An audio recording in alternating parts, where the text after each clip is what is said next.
Ciao ragazzi, qui è Asiaxi, benvenuti nel 20° episodio della Paccarriera, la carriera dove il mercato viene deciso dai pacchetti dell'Ultimate Team. Nello scorso episodio eravamo finalmente riusciti a battere il Milan, grazie ad una rete di tap-in di Mitrovic, ma soprattutto ci siamo mossi sul mercato, concludendo 2 acquisti, di cui il più importante è sicuramente Stein, il nostro nuovo centrocampista titolare. Ci eravamo inoltre lasciati con questa situazione di classifica che ci vede al 6° posto, lontani 5 punti dal Milan e quindi dall'Europa League, e 6 punti dall'Atalanta, che occupa l'ultima posizione disponibile per la Champions League. In questo episodio vedremo nel dettaglio la partita con il Real Betis, poi il riassunto di quella col Palermo, prima di passare a febbraio, dove ci aspettano diversi big match decisivi. Ma non perdiamo ulteriore tempo, per l'ultima di Europa League ospitiamo il Real Betis. Sono una squadra molto interessante, composta sia da giovani promettenti come Abde, Falcone o Iker, e sia da gente di esperienza come Lo Celso, Bartra e Llorente. Ovviamente, in fase di possesso, come tutte le squadre spagnole, si affidano al tiki-taka, mentre in difesa tendono a rimanere ordinati e compatti.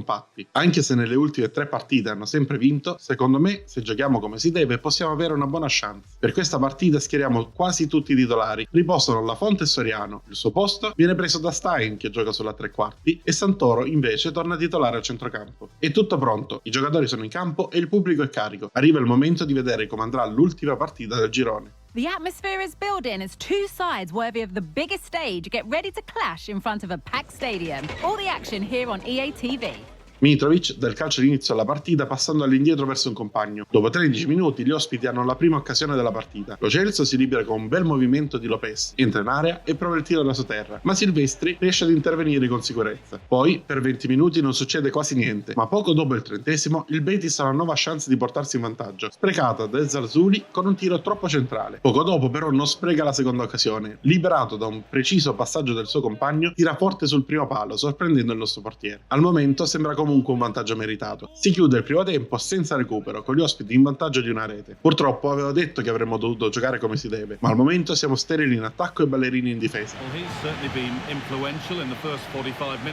Nei primi minuti della seconda frazione abbiamo finalmente una possibilità. Mitrovic controlla con classe e tenta il tiro, ma trova l'opposizione di un paio di difensori e la palla rimpallata alla fine finisce in corner sfiorando il palo, per la visibile frustrazione del nostro attaccante. Risponde subito il Betis, con Lo Celso che tenta un insidioso tiro a giro di mancino, ma trova ancora una volta l'opposizione attenta di Silvestri. Il nostro portiere si deve ripetere qualche minuto dopo, su di un tiro da molto lontano di Zarzuli, non abbastanza potente però, tanto che Silvestri riesce anche a bloccarlo senza problemi. Purtroppo, nonostante i tentativi, non riusciamo mai a renderci veramente pericolosi e dopo un minuto di recupero l'arbitro fischia la fine della partita. Una partita vinta meritatamente dagli ospiti, che si sono resi pericolosi in più occasioni, mentre dietro non hanno praticamente mai rischiato.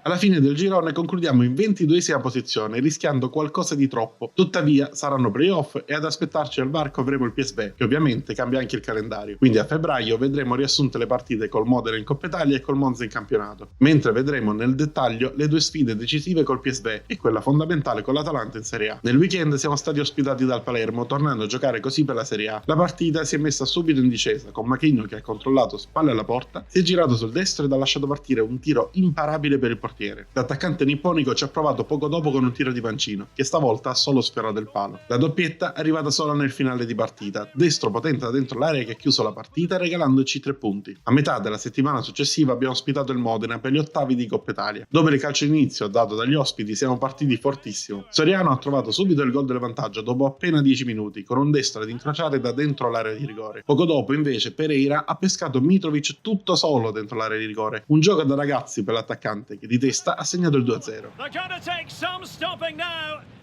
Nel secondo tempo il Modena ha provato una timida reazione, trovando l'opposizione del portiere, mentre noi siamo andati vicini al 3-0 con Golovin, ma alla fine la partita si è conclusa senza ulteriori reti. Finalmente, alla terza stagione, riusciamo a superare gli ottavi di Coppa Italia. Passano pochi giorni e si torna a giocare in Serie A. Al Ferraris arriva la Dea. Non vedo grosse novità nella loro rosa, almeno da quello che si può vedere da questa schermata. Forse però si è aggiunto Ferguson in attacco, ma non ci giurerei. Sono a secco di vittorie da ben 3 partite e sono scesi fino alla 5ª posizione in campionato. In difesa si affidano a gente ruvida come Hincapié e Kolasinac, mentre davanti hanno dribblatori e tanto fisico. Da quando siamo in Serie A non li abbiamo mai battuti, anzi solitamente siamo stati umiliati con diverse reti subite. Per cercare di spezzare la maledizione ci affidiamo a questo 11, molto simile a quello visto contro il Betis, con la differenza che a destra giocherà Giordano, con De Paoli troppo stanco per partire titolare. Direi che siamo pronti, che Dio ce la mandi buona.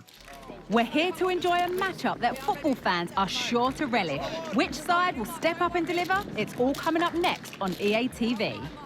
Sono gli ospiti che danno il via alla partita e dopo 20 minuti di studio siamo noi a renderci pericolosi per primi. Stein vede il movimento di Mitrovic, il pallone è leggermente troppo lungo e l'attaccante è costretto ad allungarsi senza riuscire quindi a dare potenza, con un tiro innocuo per Carnesecchi. Su di un calcio d'angolo battuto così e così da parte nostra si spalanca il contropiede per l'Atalanta, condotto da Berenguer con Pereira al suo inseguimento. I due corrono fianco a fianco praticamente fino a dentro l'area. Berenguer cambia direzione, Andreas ovviamente non può sparire, ma lo spagnolo mette la gamba davanti e cade tutto da solo. Ora spiegatemi come questo possa essere un rigore. Il massimo che ha fatto Pereira è stata una mezza ostruzione, nemmeno totale visto che Berenguer è passato ugualmente. Sono senza parole. Ferguson si incarica del rigore e spiazza la Font concludendo alla sua destra. Verso la fine del primo tempo Jackson evita l'intervento di Mallica e mette al centro per Ferguson. Stavolta l'attaccante trova l'opposizione di Lafont che si rifugia in angolo. Negli ultimissimi secondi abbiamo l'occasione per pareggiare, ma Mitrovic non riesce a battere Carnesecchi, che con un'uscita disperata salva i suoi. E il primo tempo si conclude con il vantaggio dell'Atalanta. Non fosse stato per il rigore inventato, saremmo ancora in parità. Per togliere ogni dubbio, la Dea parte forte nella seconda frazione. De Ketelare arriva al tiro da dentro l'area. La Font para, ma sul rimbalzo il primo ad arrivare è Berenguer, che deve solo spingere il pallone nella porta sguarnita. Ora siamo totalmente in bambola. 5 minuti dopo, un contropiede fulminante porta al tiro di Jackson, che non ha problemi a battere la Font con un tiro da appena dentro l'area, chiudendo così la partita. Con un moto d'orgoglio riusciamo a costruire un'azione pericolosa. Yepes pesca Machino, ma il tiro di prima dell'attaccante è pessimo e non c'entra lo specchio. Ferguson ha l'opportunità per il 4-0, ma il suo tiro si spegne al lato della rete e alla fine arriva il triplice fischio. Dopo un primo tempo in cui avevamo qualcosa da recriminare, la Dea ha legittimato il vantaggio, segnando altre 2 reti e vincendo meritatamente la partita alla fine dei 90 minuti. Ora dobbiamo assolutamente cancellare tutto e ricominciare da capo, perché ci aspetta una partita importantissima, l'andata dei playoff col PSV. La squadra olandese è molto interessante, piena di giovani pronti ad esplodere e qualche giocatore già arrivato al top. Karsdorp, per quanto poco amato in Italia, è per esempio uno di questi, o meglio ancora c'è anche Lozano. Insomma, una squadretta interessante e forse leggermente più forte della nostra. Non capisco tuttavia perché ci sia scritto ottavi, ma essendo FC25 potrebbe essere tranquillamente che tutto il nuovo format sia fatto totalmente a caso. Comunque il PSV gioca con il tiki-taka e in difesa si affida al gegenpressing, che solitamente è un'arma che a noi fa molto male perché in uscita non siamo sempre precisi. Per questo match schieriamo tutti i titolari, ad eccezione di Mallica, già in affanno da un paio di partite. Al suo posto giocherà Ngoi, che ha una grandissima chance di mettersi in mostra. Con questo 11 andiamo ad affrontare la prima partita di questo doppio confronto. Portiamola a casa. We're here to enjoy a matchup that football fans are sure to relish. Which side will step up and deliver? It's all coming up next on EA TV. Col passaggio all'indietro di Mitrovic inizia il match. Dopo 5 minuti Soriano ha una prima occasione, ma ci mette troppo a caricare il tiro e alla fine il difensore riesce a metterci il gambone, con la palla che si alza deviata sopra la traversa. Il PSV risponde, Ngoi chiude la diagonale a Lang che ci prova sul primo palo, ma la Fonte è attento e smanaccia in angolo. Al 30° partiamo in contropiede, Soriano salta la scivolata del difensore e vede il movimento di Golovin. Il russo, tutto solo davanti al portiere è glaciale, tiro secco e sempre in vantaggio. E anche l'ultima emozione del primo tempo, grazie al gol di Golovin chiudiamo i primi 45 minuti in vantaggio. Ma il PSV è pericoloso, dobbiamo assolutamente rimanere concentrati. Infatti gli ospiti partono fortissimo nella ripresa. Roldan, servito da Lozano, ci prova dal limite dell'area, trovando l'intervento di Lafont, reattivo sul tiro da fuori. L'attaccante del PSV ci riprova pochi minuti più tardi, stavolta da dentro l'area, ma ancora una volta il nostro portiere riesce ad intervenire sul tiro. Al minuto 67 torniamo a farci vedere in avanti. Stein vede il movimento di Soriano, ma il trequartista non ha un angolo di tiro pulito e col suo tiro riesce a guadagnare solo un angolo. Il PSV ci prende di sorpresa e parte velocissimo in contropiede. Cross al centro dell'area dove Seibari, tutto solo, può colpire al volo. La Font si allunga alla sua destra e con la punta delle dita riesce a salvare il risultato. Dall'altra parte Machino riceve e protegge palla, aspetta Golovin e lo serve in profondità. Il trequartista prova il tiro a giro col mancino e segna, portando a 2 il suo bottino personale e consentendoci di chiudere la partita. Negli ultimi istanti abbiamo l'occasione per il 3-0, ma il tiro di mezzo esterno di Santoro viene parato da Drommel, con un intervento tanto clamoroso quanto importante. L'arbitro fischia quindi alla fine. È stato un match equilibrato, ma essere riusciti a vincere è veramente molto importante in vista del ritorno in Olanda.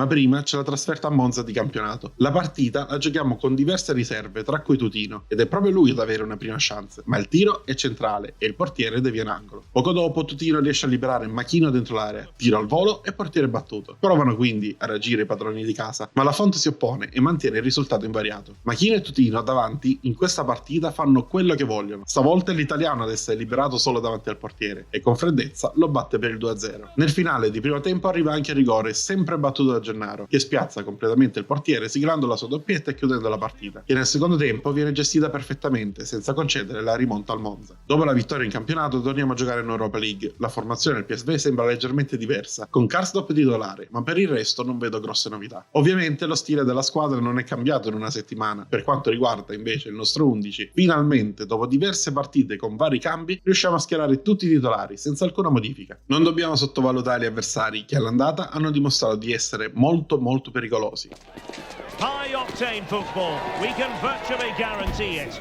Two quality sides ready for battle, knowing full well they must give their best. Don't go anywhere, this is EA TV. Con i padroni di casa che danno il via alle danze cominciamo la partita di ritorno che dopo una prima fase di studio vede proprio noi in attacco. Soriano vede il movimento di Mitrovic e lo serve perfettamente sulla corsa. Tiro potente da 2 passi che batte il portiere degli olandesi e partita che si mette subito in discesa. I padroni di casa provano a reagire, Sullivan arriva al limite e calcia da fuori, tiro potente ma centrale e il portiere ci mette la mano deviando in angolo. Sugli sviluppi dell'angolo appena calciato Lozano viene liberato da un compagno, ma il tiro fuori equilibrio esce al lato senza che la Font debba intervenire. E l'ultima azione degna di nota del primo tempo, che si conclude con la Sampdoria in vantaggio. 45 minuti di fuoco ci separano dalla qualificazione al prossimo turno. Parte fortissimo il PSV nella ripresa. Ciudalo prova ad intervenire deviando il pallone, ma la palla torna a Saibari, che tenta nuovamente di servire Lang. Tutto solo l'attaccante olandese ha tempo e spazio per segnare e portare i suoi nuovamente in parità. Sull'onda dell'entusiasmo ci prova anche Bacchier a giro al minuto 70, ma la conclusione è pessima e non impensierisce la Font. E allora ci proviamo noi. Soriano controlla e con uno sprint si libera del difensore, penetra in area e incrocia col destro, battendo il portiere e portandoci nuovamente in vantaggio, per la gioia di Tutino e di tutta la panchina, che vede finalmente avvicinarsi la qualificazione. Il PSV non sta a guardare, Lozano pesca il compagno che si inserisce al centro della difesa, controlla e tiro potente che batte la Font. Siamo nuovamente in parità. Per fortuna però non succede più nient'altro. Grazie alla vittoria dell'andata e al pareggio nella partita di ritorno ci qualifichiamo al prossimo turno. They played some really good football. Their passing had purpose, they had players who could run with the ball, and most importantly, their work rate was excellent. Che sono veramente gli ottavi adesso, quindi non avevo sbagliato, era solo un errore della grafica delle precedenti 2 partite. Agli ottavi affronteremo i francesi del Monaco, un'altra squadra che potrebbe essere alla nostra portata, anche se non proprio tra le più semplici. Facciamo un piccolo recap delle partite in Italia prima di salutarci. Abbiamo vinto 2-0 col Palermo e con lo stesso risultato abbiamo vinto anche in Coppa Italia, arrivando ai quarti, che a quanto pare giocheremo contro l'Inter. Poi abbiamo subito una pesante sconfitta con l'Atalanta, prima di tornare a vincere con un risultato largo contro il Monza. La classifica adesso ci vede sempre in sesta posizione, ma i distacchi di inizio video di 5 e 6 punti adesso si sono ridotti entrambi di un punto, il che fa ben sperare per il resto della stagione. Ma per oggi è tutto, spero che il video vi sia piaciuto e se questa Sampdoria in versione europea vi ha fatto emozionare, allora lasciate like ed iscrivetevi per tanti nuovi contenuti. Noi ci vediamo nel prossimo video.